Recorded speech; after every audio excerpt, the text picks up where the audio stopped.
আমাদের জুমার ধারাবাহিক আলোচনা চলতেছিল নবীদের জীবনী সম্পর্কে। আজকে আপনাদের সামনে আলোচনা করব আমাদের আদি পিতা হজরতে আদম আলাইহিস সালাতু ওয়াস সালামের জীবনে ইনশাআল্লাহ। হজরতে আদম আলাইহিস সালাতু ওয়াস সালাম পৃথিবীর সর্বপ্রথম মানুষ। আদম আলাইহিস সালাতু ওয়াস সালাম মানব জাতির প্রথম মানুষ। দুনিয়ার মধ্যে আল্লাহ পাক রব্বুল আলামিন আদম আলাইহিস সালাতু ওয়াস সালামকে পাঠানোর আগে এই দুনিয়ার মধ্যে আরও অন্যান্য জাতিরা বসবাস করত। আমাদের আগে যেই জাতি দুনিয়ার মধ্যে বসবাস করত তার নাম হলো জিন জাতি। তার নাম জিন জাতি। জিন জাতির আগে আরও একটা জাতি এই দুনিয়ার মধ্যে বসবাস করত, সেই জাতির নাম হলো আলভিন। সেই জাতিকে আল্লাহ তাআলা দুনিয়া থেকে তুলে দিয়েছেন। পরবর্তীতে আসলো জিন জাতি। অনেক দিন দুনিয়ার মধ্যে জিন জাতি ছিল, কিন্তু জিন জাতিরাও এই আমাদের মতোই মারামারি, গণ্ডগোল, ফাসাদ এগুলো করে। আল্লাহ পাক রব্বুল আলামিন এক পর্যায়ে ফেরেশতাদেরকে বললেন যে যাও, নূরের লাঠি নাও হাতে। নূরের লাঠি দিয়া এই যে সমস্ত জিনেরা দুনিয়ার মধ্যে আছে ওদেরকে তোমরা আঘাত করো, প্রহার করো, তাড়াইয়া দাও। ফেরেশতারা আসলো আসমান থেকে, আসার পরে নূরের লাঠি দিয়ে জিনদেরকে মারা আরম্ভ করলো। কেউ কেউ চলে গেল গভীর জঙ্গলের ভিতরে, আর কেউ চলে গেল নদীর ভিতরে। জিনকে আল্লাহ তাআলা আগুন দিয়ে বানিয়েছেন এবং নারে সামুম অর্থাৎ এমন আগুন দিয়ে আল্লাহ তাআলা বানিয়েছেন যে আগুন হলো ধোঁয়া মুক্ত আগুন। তাফসীরের মধ্যে লেখে যে আমরা যে আগুন চোখে দেখি সে আগুনের মধ্যে ধোঁয়া আছে, এই জন্য সে আগুন চোখে দেখা যায়। যে আগুনের মধ্যে ধোঁয়া থাকে না, যেটা আসল আগুন, যে আগুনের মধ্যে ধোঁয়া নাই, সে আগুন চোখে দেখা যায় না। যে আগুন আমরা চোখে দেখি, দেখার কারণ হলো সে আগুনের মধ্যে ধোঁয়া আছে। আর আল্লাহ তাআলা যে আগুন দিয়ে জিনদেরকে বানিয়েছিলেন সে আগুন হলো নারে সামুম, এই জন্য জিনকে দেখা যায় না। জান্না মানে অন্ধকার, সেখান থেকে জিন অর্থাৎ জিনকে এই জন্য দেখা যায় না। আর আনাসা থেকে ইনসান, আনাসা শব্দের অর্থ হলো দেখা বা দেখতে পাওয়া, এই জন্য আনাসা থেকে হলো ইনসান, এই জন্য মানুষ যারা ইনসান তাদেরকে দেখা যায়। কিন্তু হাসরের ময়দানে আবার হিসাব হবে সম্পূর্ণটাই উল্টা। জিন যেমন মানুষের এখন ক্ষতি করে, মানুষ যেমন জিনকে দেখতে পায় না, ক্ষতি করে চলে যায়, তো হাসরের ময়দানে মানুষ জিনকে দেখতে পাবে, জিন মানুষকে দেখতে পাবে না। সুবহানাল্লাহ। হাসরের ময়দানে মানুষ জিনকে দেখতে পাবে, কিন্তু জিন মানুষকে দেখতে পাবে না। অনেক সময় দেখেন জিন মানুষকে ভয় ভীতি দেখায়, অনেক সময় মানুষের গায়ে ভর করে, মানুষকে কষ্ট দেয়, দেখা যায় না, দেখতে পায় না। হাসরের ময়দানে এরকম মানুষগুলো জিনকে দেখতে পাবে, কিন্তু জিনেরা মানুষকে দেখতে পাবে না। সে সময় আল্লাহ তাআলা হিসাব নিকাশ যে করবেন, হাসরের ময়দানে যাওয়ার পরে মানুষ জিনকে ঠেসে এক থাপ্পড় লাগাবে, জিন চারিদিকে ঘুরবে, কি কাউকে দেখতে পাবে না। তখন আওয়াজ আসবে যে হ্যাঁ, দুনিয়ার ভিতর আমাকে তুমি একটা থাপ্পড় দিয়েছিলা, এই জন্য হাসরের ময়দানে আমিও তোমাকে একটা থাপ্পড় দিয়ে দিলাম। মানুষ জিনকে হাসরের ময়দানে কষ্ট দিবে, জিন চিৎকার দিবে, তুমি কে? বলে দুনিয়ার ভিতরে তোমার দেওয়া কষ্টতে আমিও বহুত চিৎকার দিয়েছি। এই জন্য সম্পূর্ণ বিষয়টা আল্লাহ তাআলা ভিন্ন করে দিবেন।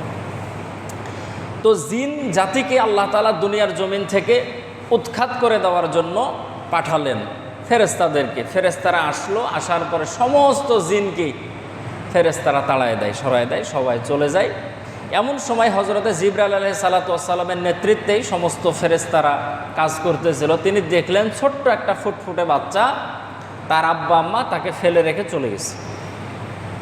তো সেই বাচ্চাটাকে নিলেন, নেওয়ার পরে জিনদের পিছনে পিছনে যায় যে বাচ্চাটাকে ওর আব্বা আম্মার কাছে বুঝাই দিবে, কিন্তু আর বাপ মা তো আর বুঝে না যে বাচ্চা দেওয়ার জন্য জিবরাইল আসে, মনে করে যে মারার জন্যই আসে। এই জন্য জিবরাইলকে যখন দেখে ওরা আরও দৌড়ায়। জিবরাইল আলাইহিস সালাতু ওয়াস সালামও যায়, ওরাও দৌড়ায়, যে মনে হয় যে মারার জন্যই আসতেছে। তো দুনিয়া যখন ফাঁকা হয়ে গেল, তখন হজরতে জিবরাইল আলাইহিস সালাতু ওয়াস সালাম আল্লাহ তাআলার কাছে গেলেন। যাওয়ার পরে বললেন যে আল্লাহ, দুনিয়ার ভিতরে যে একেবারে এলাকা ফাঁকা করে দিয়েছি, যে সমস্ত জিনগুলো ছিল তাদেরকে তো কিছু মারা গেছে, কিছু পালায় গেছে, তারা নদীর ভিতরে চলে গেছে, জঙ্গলের ভিতরে চলে গেছে, এখন পৃথিবী ফাঁকা। যেই জায়গায় বসবাস করার মতো যে সমস্ত জায়গাগুলো সেগুলো ফাঁকা করে দিয়েছি। তো আল্লাহ পাক রব্বুল আলামিন হজরতে জিবরাইলকে বলেন যে ফাঁকা তো করেছো, কিন্তু তোমার বাম বগলের নিচে যে কি দেখা যায় ওটা কি নিয়ে এসছো? তো জিবরাইল আলাইহিস সালাতু ওয়াস সালাম ওটা বের করে বলতেছেন যে আল্লাহ, এটা একটা ওই জিনের বাচ্চা, ওর আব্বা আম্মাকে ফেলে রেখে পালাই চলে গেছে, দেওয়ার জন্য বহুত চেষ্টা করেছি কিন্তু দিতে পারে না। আমাকে দেখলে ওর আব্বা আম্মা আরও দূরে পালায়, অন্য জিনের কাছে গেলে তাও পালাই, মনে করতেছে যে মারার জন্যই আসতেছে। তো কি করব? তাকে নিয়ে আসলাম। তখন আল্লাহ তাআলা বললেন যে তার ভবিষ্যৎ তো তুমি জানো না, তাকে এখানে রাখার দরকার নাই, তাকে 7 তবক জমিনের নিচে রাখো। একটু খেয়াল করে শুনবেন, তাহলে পরের আলোচনা বুঝতে সুবিধা হবে। তাকে 7 তবক জমিনের নিচে রাখো, সেখানে তার খাওয়া দাওয়ার ব্যবস্থা করো, আর সেখানে তার লেখাপড়া যা দরকার, একটা বাচ্চার বড় হওয়ার জন্য যা কিছু দরকার তুমি সেখানে করতে থাকো। ওর নাম হলো আজাজিল। নাম কি? আজাজিল। ও 7 তবক জমিনের নিচে থাকে। ওর বাবাও ছিল জিন, মাও ছিল জিন। তাফসিরের মধ্যে ওর বাবার নাম লিখেছে খবিস, ওর বাপের নাম ছিল খবিস, আর মায়ের নাম ছিল নীলবিষ। এর ভিতর থেকে বের হয়েছে, কোরআনে ওর নাম আসছে ইবলিস। এখন 7 তবক জমিনের নিচে ও আস্তে আস্তে আস্তে আস্তে বড় হয়। 1000 বছর ইবাদত করেছে এই জমিনের নিচেই। এই 7 তবক জমিনের নিচে 1000 বছর ইবাদত করেছে। তারপরে আল্লাহ তাআলা তাকে 1 তবক উপরে উঠাইছে। 7 তবক যে নিচে আছে না, 1 তবক উপরে উঠাইছে। আরও 1000 বছর ইবাদত বন্দেগী করেছে, তারপরে আরেক তবক উপরে উঠাইছে। এরকম 1000 করতে করতে 14,000 বছর ইবাদত যখন তার করা কমপ্লিট হয়েছে, আল্লাহ পাক রব্বুল আলামিনের সে এত প্রিয় হয়েছে যে 7 তবক জমিনের নিচ থেকে আল্লাহ তাআলা তাকে আরশে আজিমের নিচে তার থাকার ব্যবস্থা করে দিয়েছে। সে থাকে ওখানে, আস্তে আস্তে বড় হয়, সেই জায়গার মধ্যে ইবাদত বন্দেগী করে। এক এক আসমানে তার এক এক ধরনের লকব, মুআল্লিমুল মালাইকা। সে জিন হলেও ফেরেশতাদের সঙ্গে উঠা বসার কারণে ফেরেশতাদের সঙ্গে ওর ভালো সম্পর্ক।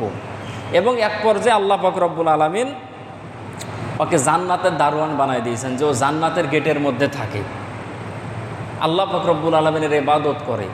দুনিয়ার মধ্যে আর আসমানের এমন কোনো জায়গা নাই যেই জায়গার মধ্যে সে সেজদা দিয়ে ইবাদত করে নাই। সুবহানাল্লাহ। এই জন্য দুনিয়ার ভিতরে আবার কিছু ভণ্ড আছে, ওরা আবার বলে যে সেজদা দিব কোন জায়গায়? ইবলিস তো সেজদা দিয়ে সব জায়গা নাপাক করে ফেলে দিয়েছে, এজন্য সেজদা দেওয়ার আর জায়গা দুনিয়ার ভিতরে নাই, সব জায়গায় সেজদা করেছে।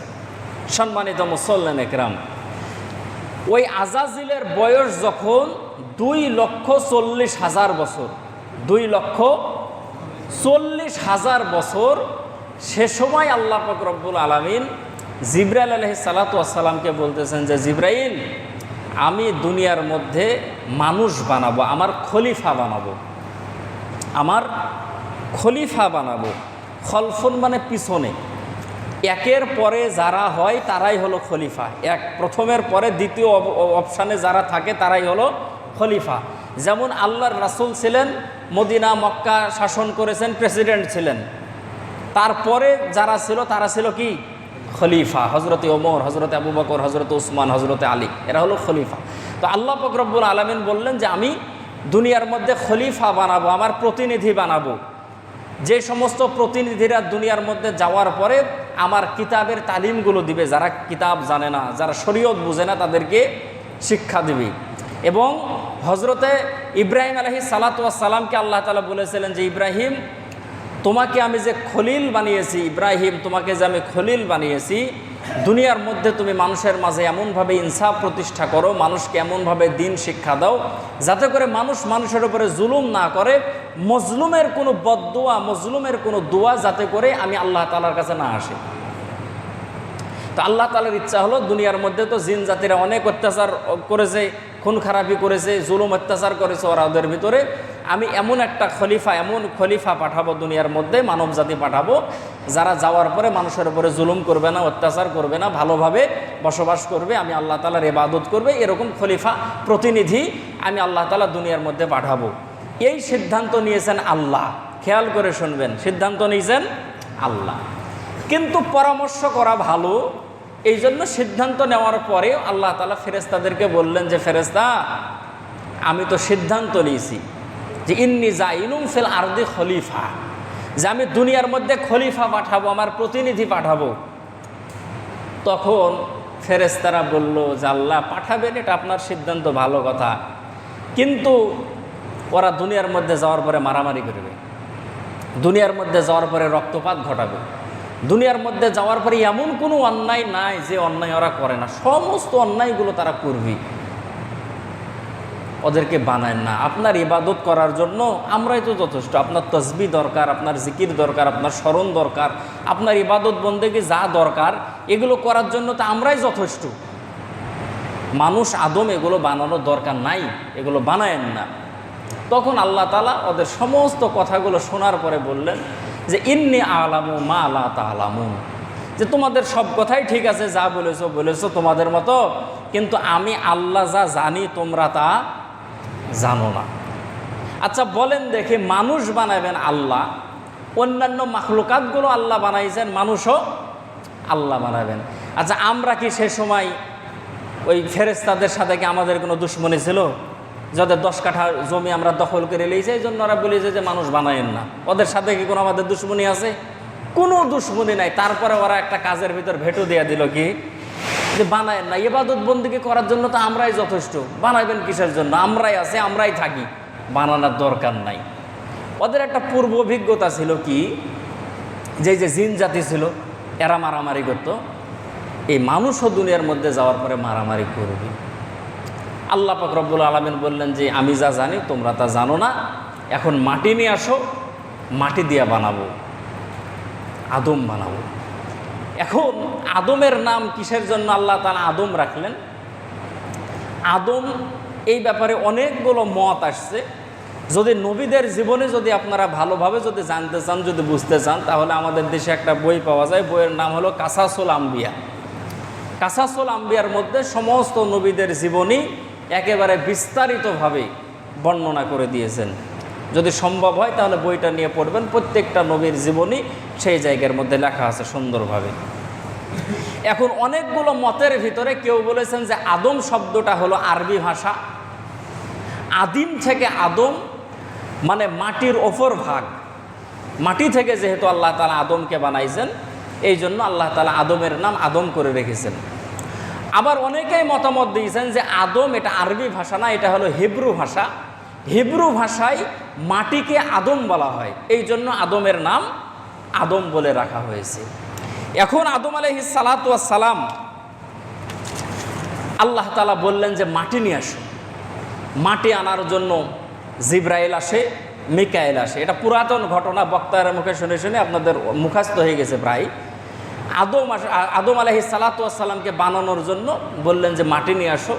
এখন হজরতে জিব্রাইল আলাইহিস সালাতু ওয়াস সালাম আসলো, মাটি এমনভাবে ক্রন্দন করা শুরু করলো, ডাক দেয়া বললো যে দেখো, আল্লাহ তাআলার ইবাদত বন্দেগী আমরাও করি। পৃথিবীর মধ্যে যতগুলো মাখলুকাত আছে, সমস্ত মাখলুকাতগুলো আল্লাহ পাক রব্বুল আলামিনের জিকির করে, বলেন সুবহানাল্লাহ।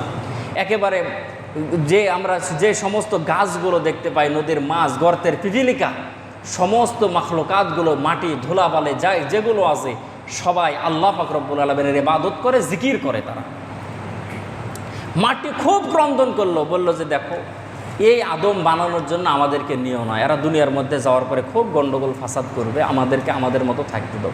মাটির ক্রন্দন শোনার পরে খুব কষ্ট হয়েছে জিবরাইল আলাইহিস সালামের, ফিরে চলে আসলো। গেল মিকাইল আলাইহিস সালাম, একই কথা, ফিরে চলে আসলো। গেল ইসরাফিল আলাইহিস সালাম, মাটির ক্রন্দন চলে আসলো। শেষ পর্যন্ত আজরাইল আলাইহিস সালাতু ওয়াস সালাম আসার পরে বলল যে মাটি, আমিও হলাম আল্লাহর সৃষ্টি, তুইও হলে আল্লাহর সৃষ্টি, আল্লাহ আরেক সৃষ্টি বানাইতে চাই, তুই কেন যাবি না? এটা কি আল্লাহ তাআলার বিরোধিতা? তুই যদি আল্লাহর ইবাদতই করিস তাহলে আল্লাহর কথা মানাটাও ইবাদত, কেন যাবি না? বলার সঙ্গে সঙ্গে একটা খাবলা দিয়ে মাটি তুলেছে। এক খাবলার মধ্যে অনেক মাটি উঠেছে, যে মাটির বর্ণনা তাফসিরের কিতাবের মধ্যে অনেক এসেছে। তার মধ্যে সর্বনিম্ন যে বর্ণনা এসেছে সেটা হলো 9.5 মুন, এক মুঠের মধ্যে, এক খাবলের মধ্যে মাটি উঠেছে। সেই মাটিটা নিয়ে আল্লাহ পাক রব্বুল আলামিনের কাছে হাজির করলেন যে আল্লাহ, এই যে আদম বানানোর জন্য যে আপনি মাটি চেয়েছেন, এই মাটি দিলেন। আল্লাহ পাক রব্বুল আলামিন সেই মাটির ওপরে রহমতের বৃষ্টি নাজিল করা শুরু করলেন একটানা 40 বছর। কয় বছর? 40 বছর। একটানা 40 বছর মাটির ওপরে আল্লাহ পাক রব্বুল আলামিন পানি দেওয়া শুরু করলেন। আচ্ছা বলেন দেখি, 40 বছর যদি কোনো মাটির ওপরে পানি যদি পড়া শুরু হয়, ওই মাটি কি আর মাটি থাকে? পচা দুর্গন্ধ হয়ে গেছে। সেই মাটিকে আল্লাহ পাক রব্বুল আলামিন আবার রোদ্রে শুকালেন। খলাকাল ইনসানা মিন সালসালিন কাল ফাখখার। আল্লাহ তাআলা জানিয়েছেন যে ঠনঠনা মাটি থেকে আমি আল্লাহ তাআলা মানুষকে সৃষ্টি করেছি। বিভিন্ন জায়গায় আল্লাহ তাআলা মানুষ সৃষ্টির বর্ণনা করেছেন। যখন কাদা মাটি দুর্গন্ধ যখন বের হয়, তো সেখান থেকে আল্লাহ পাক রব্বুল আলামিন সেই মাটির উপরে আবার রোদ দিলেন। আবার 40 বছর মাটি ঠনঠনা হয়ে গেল, শুকনা হয়ে গেল। সেই জায়গার মধ্যে আল্লাহ পাক রব্বুল আলামিন আবার পবিত্র পানি বর্ষণ করলেন আরও 40 বছর। তাহলে 40 বছর প্রথমে ভিজালেন, আবার 40 বছর শুকালেন, আবার 40 বছর ভিজালেন। তাহলে কত বছর হলো? 120 বছর। আল্লাহ তাআলা আসমান আর জমিন বানালেন মাত্র 6 দিনে, কুন ফায়াকুন বলেছেন আর হয়ে গেছে।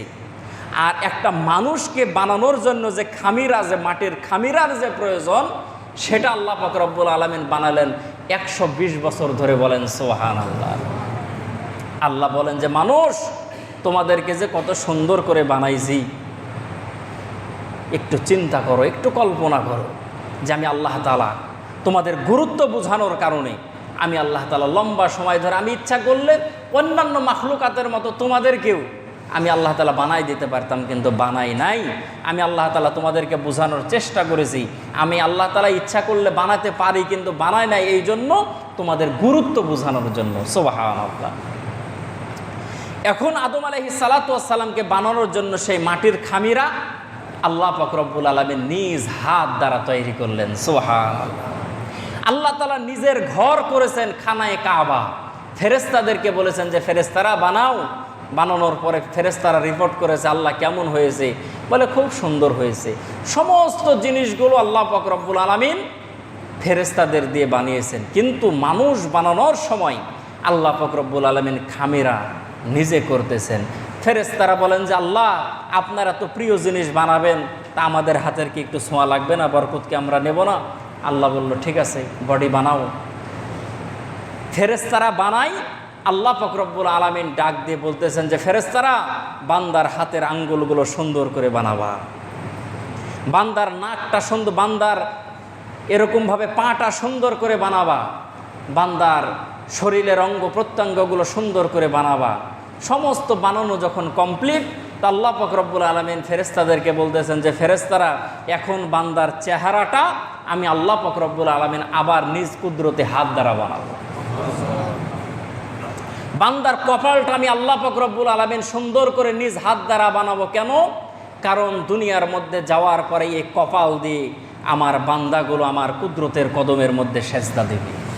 আজকে বড় আফসোস আর পরিতাপের বিষয় হলো যে কপাল আল্লাহ পাক রব্বুল আলামিন নিজ কুদরতি হাত দ্বারা বানালেন, আজকে সেই মানুষ আমরা আল্লাহ পাক রব্বুল আলামিনের কুদরতের কদমে সেজদা দিতে চাই না। এর থেকে বড় নিমুখ হারামি আর কি হতে পারে বলেন? যে আল্লাহ বললেন যে তোমাদের কপালটা সুন্দর করে বানালাম, চোখগুলো সুন্দর করে দিলাম, নাকগুলো সুন্দর করে দিলাম, দাঁতগুলো সুন্দর করে দিলাম, অঙ্গ প্রত্যঙ্গগুলো সুন্দর করে দিলাম। কেন? যাতে করে দুনিয়ার মধ্যে যাওয়ার পরে কপাল, এই নাক, এগুলো দিয়ে আমি আল্লাহ পাক রব্বুল আলামিনকে সেজদা দিতে পারো। চোখ দিয়ে আমি আল্লাহ পাক রব্বুল আলামিনের সাজানো দুনিয়াগুলো দেখতে পারো। আমি আল্লাহ পাক রব্বুল আলামিনের নিয়ামতগুলো দেখার জন্য পায়ে হাঁটতে পারো। আমি আল্লাহ পাক রব্বুল আলামিনের নিয়ামতগুলো ধরার জন্য হাত দিয়ে তোমরা ধরতে পারো। আল্লাহ তাআলা বলেন, তারপরেও আমি দুনিয়ার মধ্যে কিছু মানুষকে চোখ দেই নাই, কিছু মানুষকে কথা বলার শক্তি দেই নাই, কিছু মানুষকে চলার মতো শক্তি দেই নাই, কিছু মানুষকে ধরার মতো শক্তি দেই নাই। কেন? আমি আল্লাহ পাক রব্বুল আলামিন তোমাদেরকে বোঝানোর চেষ্টা করেছি, ওরে বান্দা, 2 পা পাওয়ার পরে তুমি হেঁটে মসজিদের মধ্যে আসো না, আর এক বান্দাকে তো আমি হাঁটার মতো 2টা পা দেই না। তোমার 2টা চক্ষু থাকার পরে তুমি আমি আল্লাহ তাআলার কালাম খুলে দেখো না, আর এক বান্দাকে তো চোখ দিয়ে আমি আল্লাহর কোরআন তেলাওয়াত করবে কি, সে চোখ দিয়ে দুনিয়াটা রাস্তাটা দেখে চলার মতো তার শক্তি নাই। আমি আল্লাহ পাক রব্বুল আলামিন সব কিছু দিয়ে তোমাদেরকে ধন্য করেছি। একজন প্রখ্যাত আলেম আমাদের দেশের, বাংলাদেশের, উনি মারা গেছেন। উনি বলেন যে আমার সন্তানের চিকিৎসা চলতেছিল আমাদের দেশের বাইরে একটা উন্নত রাষ্ট্রে, সন্তানের চিকিৎসা চলতেছিল। তো সন্তানের যখন চিকিৎসা চলতেছে, বলে আমার সন্তান মৃত্যুর কাছাকাছি চলে গেছে, সে সময় আমার সন্তানের 2.5 ফিট খাদ্যনালী কেটে ফেলল। আমি ডাক্তারকে ডাক দিয়ে বললাম যে ডাক্তার সাহেব, 2.5 ফিট খাদ্যনালী কাটে ফেললেন, আমার সন্তান যদি বেঁচে থাকে, আমার সন্তান খাবে কিভাবে, খাবার হজম করবে কিভাবে, আমার সন্তান দুনিয়ার মধ্যে চলবে কিভাবে? উনি বললেন যে ডাক্তার যে উত্তর দিয়েছিল, উত্তর শুনে আমার চোখ দিয়ে পানি বের হয়ে গেছে। ডাক্তার ডাক দিয়ে বলেছিল যে মাওলানা, 2.5 ফিট দাড়ি, 2.5 ফিট এই যে খাদ্যনালীটা কেটে ফেলেছি, এই জন্য তুমি আশ্চর্য হয়েছো। 2.5 ফিট খাদ্যনালী শুধু আল্লাহ পাক রব্বুল আলামিন দেয় নাই, একটা মানুষের শরীরের মধ্যে আল্লাহ পাক রব্বুল আলামিন 22 ফিট খাদ্যনালী দিয়েছে। কাটতে কাটতে যদি 10 ফিটও যদি কেটে ফেলে দেওয়া হয়, আল্লাহ পাক রব্বুল আলামিন আরও খাদ্যনালী দিয়েছে, সেটা দিয়ে সে যতদিন বেঁচে থাকবে খাবারগুলো খেতে পারবে, হজম করতে পারবে। বলেন সুবহানাল্লাহ। আল্লাহ তাআলা সুন্দর করে বানিয়েছেন। কিডনি একটা হলেই তো হয়ে যায়, কিন্তু আল্লাহ পাক রব্বুল আলামিন 2টা কিডনি দিয়েছেন, যে একটা যদি কোনোভাবে ড্যামেজ হয়ে যায়, আর একটা দিয়ে তুমি দুনিয়ার মধ্যে চলাফেরা করবা। যাদের কিডনি যাদের নষ্ট হয়ে গেছে, প্রসাব ঠিকমতো হয় না, শরীর ফুলে যায়, বারবার তাদের ডাক্তারের কাছে যেতে হয়, চিকিৎসা করতে হয়, বহু ধরনের কষ্ট। সম্মানিত মুসল্লিন একরাম, 2টা চোখ দিয়েছে। মানুষের যা কিছু দরকার আল্লাহ পাক রব্বুল আলামিন অতিরিক্ত মানুষকে দিয়েছেন, যাতে করে মানুষ আল্লাহ পাক রব্বুল আলামিনের শুকরগুজার হয়। বলেন সুবহানাল্লাহ। আমরা বড়ই নিমুখরাম, এই জন্য আল্লাহ তাআলা বলেন যে ইন্নাল ইনসানা লিরাব্বিহি লাকানুদ, যে দুনিয়ার মানুষগুলো বড়ই নিমুখরাম, এতগুলো নিয়ামত দিয়েছে, কিন্তু মানুষ আমি আল্লাহ পাক রব্বুল আলামিনের ইবাদত করে না, আমি আল্লাহ তাআলার কাছে আত্মসমর্পণ করে না। সম্মানিত মুসল্লিন একরাম, এখন আল্লাহ পাক রব্বুল আলামিন মানুষকে, আদম আলাইহিস সালাতু ওয়াস সালামকে সুন্দরভাবে বানালেন। বানানোর পরে শুকানোর জন্য আল্লাহ পাক রব্বুল আলামিন রৌদ্রের মধ্যে রেখে দিলেন, সুন্দর করে শুকানোর জন্য রৌদ্রের মধ্যে রেখে দিলেন, যেটা রৌদ্রের মধ্যে শুকায়। রৌদ্রের মধ্যে যখন শুকায়, আচ্ছা বলেন দেখি, মানুষের ভিতরে ফাঁকা কিচ্ছু নাই, রৌদ্রের ভিতরে একেবারে ঠনঠনা বডি পড়ে আছে। এখন যে দুষ্ট হয়, তার কিন্তু কিছু কাজ কারবারে কিন্তু বোঝা যায় যে এই বড় হলে কি হবে। যারা দুষ্ট প্রকৃতির হয়, তো আজাজিল চিন্তা করলো যে এতদিন ধরে আল্লাহ কি বানালো দেখি তো। আসার পরে দেখতেছে যে কেউ বলেছেন 60 হাত, কেউ বলেছে 120 হাত, লম্বা একটা বডি, কিচ্ছু নাই, একেবারে পড়ে আছে। ও চিন্তা করলো যে এটা কি। মানুষের শরীরের ভিতরে 4টা ছিদ্র আছে, এক ছিদ্রর সাথে আর এক ছিদ্রর সম্পর্ক। একটা হলো নাক, একটা হলো মুখ, আর একটা হলো পায়খানার রাস্তা, আর একটা হলো প্রসাবের রাস্তা। তো এটা দেখার জন্য আদম আলাইহিস সালাতু ওয়াস সালামের মুখ দিয়ে ঢুকেছে যে ভিতরে কি আছে দেখি তো। ঢুকার পরে পায়খানার রাস্তা দিয়ে বের হয়ে যায়, দেখে কিছু নাই। আবার প্রসাবের রাস্তা দিয়ে ঢুকেছে, ঢুকার পরে নাক দিয়ে বের হয়ে যায়, দেখে ওর ভিতরে কিচ্ছু নাই। ওই কিন্তু একটা ধারণা নিল যে আল্লাহ এটা কি বানাইছে, তারপরে চলে গেছে। কিছুদিন পরে আল্লাহ পাক রব্বুল আলামিন আদম আলাইহিস সালাতু ওয়াস সালামের ভিতরে রূহ ফুৎকার করলেন। বলেন সুবহানাল্লাহ। এবং দুনিয়ার মধ্যে যত ইলম আছে, সমস্ত ইলম আল্লাহ তাআলা আদম আলাইহিস সালাতু ওয়াস সালামকে শিক্ষা দিলেন, এবং সমস্ত ফেরেশতাদেরকে ডাকলেন। আর ফেরেশতাদের সাথে যেহেতু ওই জিন, ওই আজাজিল থাকে, ওকেও ডাকলেন। ডাকার পরে বললেন যে এরকম তো বানাইছি, তাকে সম্মানার্থে সেজদা করো। তখন ওই প্রথমে বলে উঠলো যে সম্মানার্থে যে সেজদা করবো কে? ওই যাক এতদিন লালন পালন করে বড় করলো ফেরেশতারা, বলে উঠলো যে সেজদা করবো, তো ওর থেকে তো আমরাই ভালো, আমাকে বানাইছে নূর দিয়ে, আগুন দিয়ে, আর ওই মাটি দিয়ে বানাইছেন, ওর ভিতরে কি আছে কিচ্ছু তো নাই, কলকবজা, আমি তো ওর ভিতরে ঢুকে দেখেছি, কিচ্ছু নাই, কি জন্য সেজদা করব। তখন আল্লাহ তাআলা কিছু জিনিস নিয়ে এসে হাজির করলেন যে এই জিনিসগুলো দেখো তো। এখন ফেরেশতারা দেখার পর হতো বাক যে এটা তো চিনি না, ওই বিভিন্ন, এটাও বিভিন্ন আসছে। কেউ বলেছেন যে কিছু জড় বস্তু দেখাইছেন, যে খাট আছে, চেয়ার আছে, টেবিল আছে, সোফা আছে, আলমারি আছে, এগুলো দেখাইছেন। আবার কেউ বলতেছেন যে না পশু পাখি, গরু দেখাইছেন, গাধা দেখাইছেন, ঘোড়া দেখাইছেন, হাঁস মুরগি যেগুলো আছে এগুলো দেখাইছেন। কেউ বলেছেন যে না আরও অন্যান্য জিনিসগুলো দেখাইছেন।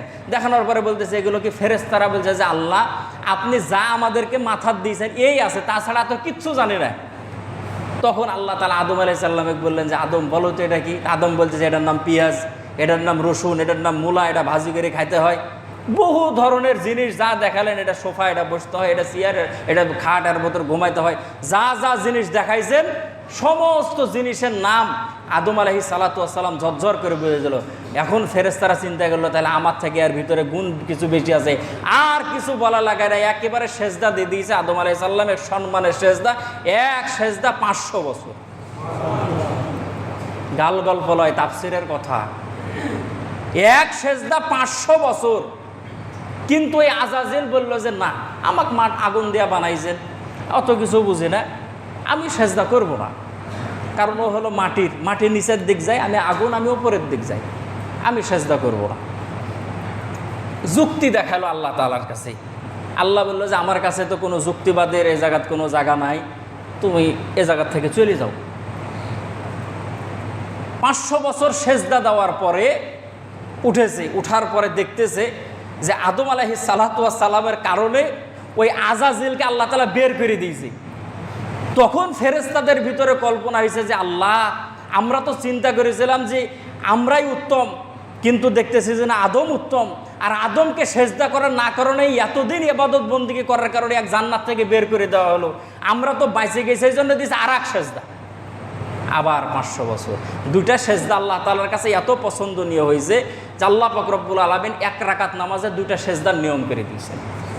সুবহানাল্লাহ। উম্মতে মুহাম্মাদি শুধু তোমরা না, যত নবী রাসূল পয়গম্বর নামাজ পড়েছে সমস্ত নবীদের নামাজের সেজদা করা ছিল 2টা ছিল। 1 রাকাত নামাজে 2টা সেজদা ছিল, আল্লাহ তাআলার কাছে পছন্দনীয় হয়ে গেছে। এখন মানুষ যদি ইবলিস শয়তান, তো এটা মানুষের ভিতরে বদগুণ আছে যে নিজের দোষে দোষী হলো কিন্তু মানুষকে উপরে দোষ দেয়। আল্লাহ তাআলা তো সেজদা দেওয়ার কথা বললো, তো সেজদা দিলেই পারত, কিন্তু সেজদা দেখালো না, যুক্তি দেখালো আল্লাহর সামনে। নিজের যুক্তি দেখানোর কারণে আল্লাহ তাআলা ওকে অপছন্দ করলো, দুনিয়ার ভিতর পাঠাই দিল। তখন সে দুনিয়ার যখন চলে আসবে তখন আল্লাহ তাআলা বলছেন যে আল্লাহ এই আদমের কারণে আমি দুনিয়াত গেলাম। আচ্ছা আদমের কারণে কি গেল না ওর নিজের দোষে আসলো?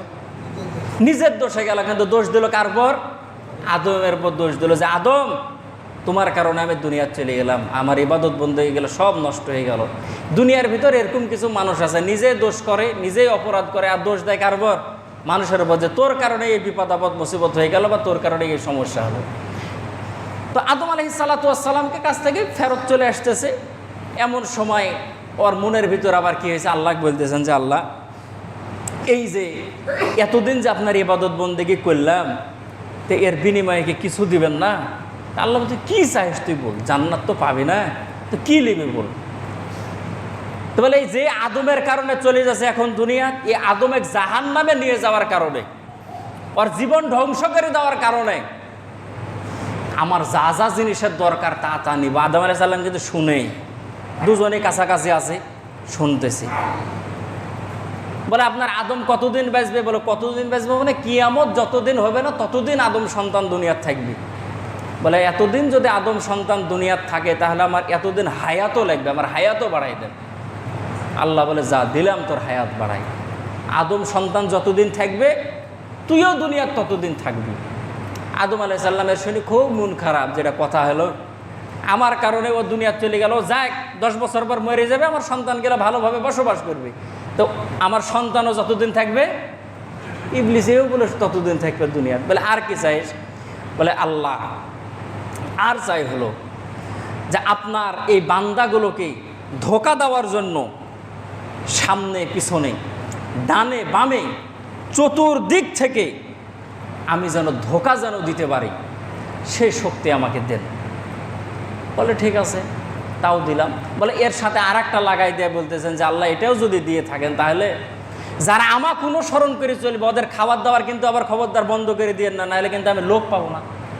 যে শয়তানের কথা শুনে চলে ওই না খায় মেরে গেছে এরকম যদি এলাকার ভিতর কথা উঠে তাহলে কিন্তু আমার পক্ষে আর কেউ থাকবে না। তাহলে আমার পক্ষে যারা থাকবে ওদের কিন্তু রিজিকও দিতে হবে, ওদেরকে না খাওয়া বা মেরে ফেলে দেওয়া যাবে না। আল্লাহ বলে যা ঠিক আছে, তাও দিলাম। বলে আল্লাহ শেষ নাম্বার আর একটা আবদার। বলে কি? বলে আমাকে শক্তি দেন যাতে করে আমি মানুষের রগে রগে রক্তের ভিতরে ভিতরে চলতে পারি। আমি যে চলবো মানুষ যাতে আমাকে ধরতে না পারে। তাছাড়া স্বামী স্ত্রীর ভিতরে গন্ডগোল লাগায় রাতের বেলা আমি চলে যাবো, আর স্বামী যদি দেখতে পাই যে এসে গন্ডগোল লাগালে তো আমার হাড়হাড্ডি থুবে, পাউডার করে দিবে। বাপ বেটার ভিতর গন্ডগোল লাগাই দিলাম, আর যদি দেখতে পাই যে শয়তান গন্ডগোল লাগাই দিয়ে চলে গেল তাহলে গায়ের লোক মিলে তোমাকে মাইরে সোদাই ফেলে দিবে। আল্লাহ মানুষের রগে রগে চলবো, আর কাছে থাকবো, ঘাড়ের ভিতর বসে থাকবো, মাথার ভিতর থাকবো, কিন্তু ওরা যেন আমাকে দেখতে না পারে, ধরতে যাতে না পারে। আল্লাহ বললেন যে যা তুই এটা বললি, এটাও কবুল করে নিলাম। এখন এই কথা যখন কবুল করেছে তখন আদম আলাইহিস সালাম আর সহ্য করতে পারে না। আল্লাহ বলছে আল্লাহ আমার কারণে নাকি আপনি সবই বানালেন, এই জান্নাত যা কিছু বানাইছেন, আর আমাকে খলিফা হিসাবে দুনিয়ার ভিতর পাঠাবেন, আর এই শয়তান যা কিছু চাইলো দুনিয়ার ভিতর এখন চলে যাবে, তো আপনার এই বান্দাগুলো জান্নাতের ভিতর যাবে কিভাবে? এভাবে যে ধোকা দেবে। আল্লাহ তাআলা বলতেছেন যে আদম শয়তান কয় দিক চাইছে? বলে ডানে বামে সামনে পিছনে চারিদিক থেকে ধোকা দিবি। আল্লাহ বলতেছে যে আদম রে শোন, রগে রগে চলবে, চারিদিক থেকে ধোকা দিবে। ওর কথা যে অনুসরণ করে চলবে তার রিজিকও আমি বন্ধ করবো না, সবগুলো হায়াতভাবে কিয়ামত পর্যন্ত। তবে চারদিক থেকে ধোকা দেওয়ার মতো সুযোগ আমি আল্লাহ করে দিয়েছি, আসলেও সে দিবে। তবে ও শয়তান জানে না যে আরও দুটা দিক আছে, ওই দিক দুটা আমি খুলে রাখছি। একটা হলো নিচের দিক, আর একটা হলো উপরের দিক। সারাদিন গুনাহ করার পরে রে আদম 2 রাকাত নামাজ পড়ে মাটিতে সেজদা দেবে, 2 হাত তুলে আসমানের দিকে বলবে মালিক মাফ করে দেন। চারিদিকে থেকে শয়তান যা ধোকা দিয়েছে এই 2 দিকে সেজদা দেওয়ার কারণে, জমিনে সেজদা দেওয়ার কারণে, আর উপরের দিকে হাত উঠানোর কারণে আমি আল্লাহ তাআলা চারিদিকের শয়তানের দেওয়া যত ধোকা যত গুনাহ আমি আল্লাহ সবগুলো মাফ করে দেব। এখন আদম আলাইহিস সালাম খুশি না বেজার? খুব খুশি। আর এই কথা শোনার পরে শয়তান চলে আসার পরে বলতেছেন যে ঠিক আছে আপনার জাহান্নাম বাড়ান, আপনি যদি পারেন তাহলে জাহান্নাম আপনি বাড়ান। 7টা তো করে থইছেন, পারলে 14টা করেন, কিন্তু মানুষকে কিভাবে জাহান্নামে নিয়ে যেতে হয় সেটা আমার দায়িত্ব। আর আল্লাহ বলতেছেন যে মানুষকে জান্নাতের ভিতরে কিভাবে নিয়ে যেতে হয় সেটা আমি আল্লাহ তাআলার দায়িত্ব। আচ্ছা বলেন দেখি এখানে জয়ী হবে কি ইবলিস না আল্লাহ? আল্লাহ। এই জন্য আল্লাহ তাআলা বলেন যে বান্দারে হায়াতের জিন্দেগিতে গুনাহ করেছিস, কত গুনাহ করবি, একটু ফিরে আয়, তুবু ইলাল্লাহি তাওবাতান নাসুহা, একটু তওবায়ে নাসুহা কর, পরিপূর্ণভাবে তওবা কর, আমি আল্লাহ তাআলার কাছে ফিরে আয়। শয়তানের ধোকায় পড়ে যা গুনাহ করেছিস আমি আল্লাহ সমস্ত গুনাহগুলোকে মাফ করে দেবো। বলেন সুবহানাল্লাহ। সমস্ত গুনাহ আমি আল্লাহ তাআলা মাফ করে দেবো। এখন শয়তান দুনিয়ার ভিতরে চলে আসলো, আদম আলাইহিস সালাতু ওয়াস সালামের ভিতরে ওই যে শয়তান ঢুকেছিল। আচ্ছা বলেন দেখি মানুষের নাকের ভিতরে যদি কিছু যদি ঢোকে, নাকটা সুর করে, হাসি আসে কি আসে না? হাসি যদি আসে তাহলে আল্লাহর রাসূল একটা আমাদেরকে দোয়া শিখাইছেন, দোয়ার নাম হলো আলহামদুলিল্লাহ। কেন? আল্লাহ রাসূল হাদিস শরীফের মধ্যে বলেছেন যে মানুষ যখন হাসি দেয় তখন মানুষের ভিতরে আর রূহটা থাকে না। যতটুক সময় মানুষ হাসি দেয় সেই সময় পর্যন্ত তার ভিতর থেকে রূহটা চলে যায়। আর যদি রূহ না আসে তাহলে ঠাস করে মানুষ জমিনের ভিতর পড়ে যাবে, মৃত লাশ হয়ে যাবে। হাসি দেওয়ার সময় তার চোখ বন্ধ হয়ে গেছে, নিঃশ্বাস বন্ধ হয়ে গেছে, তারপরে আবার আল্লাহ তাআলা যে তার ভিতরে যে রূহটাকে যে ঢুকায় দিলেন, এই জন্য আল্লাহ রাসূল বলেন যে শুকরিয়া আদায় করে বলো আলহামদুলিল্লাহ। আর এখন বর্তমান বিজ্ঞানীরা বলে যে মানুষ যদি হাসি দেয় তাহলে কয়েক লক্ষ জীবাণু মানুষের ভিতর থেকে বের হয়ে যায়। এই জন্য একটু ভালো করে তোমার যে গড তাকে একটু ধন্যবাদ দিয়ে দিবা। আর আল্লাহ রাসূল বলেছেন যে শুকরিয়া আদায় করে কি বলবা? আলহামদুলিল্লাহ বলবা। এখন যে আদম আলাইহিস সালাতু ওয়াস সালামের ভিতরে ওই যে আজাজিলটা ঢুকেছিল, যে বের হয়েছে, আদম আলাইহিস সালামের ভিতরে যেমনি আল্লাহ তাআলা রূহ দিয়েছেন তেমনি আদম আলাইহিস সালাতু ওয়াস সালাম একটা হাসি দিয়েছেন। হাসি দেওয়ার সঙ্গে সঙ্গে আল্লাহ তাআলার শেখানো ভাষাতেই আবার বলেছেন আলহামদুলিল্লাহ। এখন আল্লাহ তাআলা ফেরেশতাদেরকে বললেন যে ফেরেশতারা এই আদমকে নিয়ে যাও, নিয়ে যাওয়ার পরে জান্নাতের ভিতরে রাখো, জান্নাতের মধ্যে এই আদম এখন বসবাস করুক। আদম আলাইহিস সালাতু ওয়াস সালাম জান্নাতের ভিতরে, আর শয়তান চলে আসছে কোথায়? দুনিয়াত। আচ্ছা বলেন দেখি, যে যার কারণে সে দুনিয়াত আসলো, ওই দুনিয়াত থাকলো, আর সে জান্নাতের ভিতরে, দুনিয়াত আসার পরে কি ওর মাথা ঠিক আছে? খালি উপরে যাওয়ার কারণে খালি উসপুস করে। আর উপরে কিভাবে আদম এক দুনিয়ার ভিতরে নামানো যায়, আর কিভাবে আদমকে জাহান্নামের ভিতরে পাঠানো যায়, আদমের সন্তানদেরকে কিভাবে জাহান্নামের দিকে পাঠানো যায়, এই ষড়যন্ত্র দুনিয়ার ভিতরে আসার পরে শয়তান করতে থাকে, উপরে যাওয়ার চিন্তা করে। আর আল্লাহ তাআলা আদম আলাইহিস সালাতু ওয়াস সালামকে ফেরেশতার মাধ্যম দিয়ে বললেন যে জান্নাতের ভিতরে যাও, খালি নাজ নিয়ামতগুলো খাও, খালিও একটা গাছ আছে ওই জান্নাতের কোনায়, শোনো, ওই গাছের গোড়ায় শুধু তুমি কি করবে না? যাবে না, তাছাড়া জান্নাতের সবগুলো খাবে। এখন আসেন মজার কথা সামনে থেকে গেল। এখন আদম আলাইহিস সালাতু ওয়াস সালামকে এই শয়তান জান্নাত থেকে বের করতে চায়। আল্লাহ পাক রব্বুল আলামিন জান্নাতের নিয়ামত দিয়ে আদম আলাইহিস সালাতু ওয়াস সালামকে সেখানে রেখেছেন। বের হবেন, লম্বা চওড়া এখানে ইতিহাস আছে, আলোচনা করলে আরও 2 জুমা আলোচনা করা যাবে। আল্লাহ তাআলা যদি তাওফিক যদি দান করেন, তাহলে এই জায়গা থেকে সামনে জুমাতে আবার আলোচনা করবে ইনশাআল্লাহ।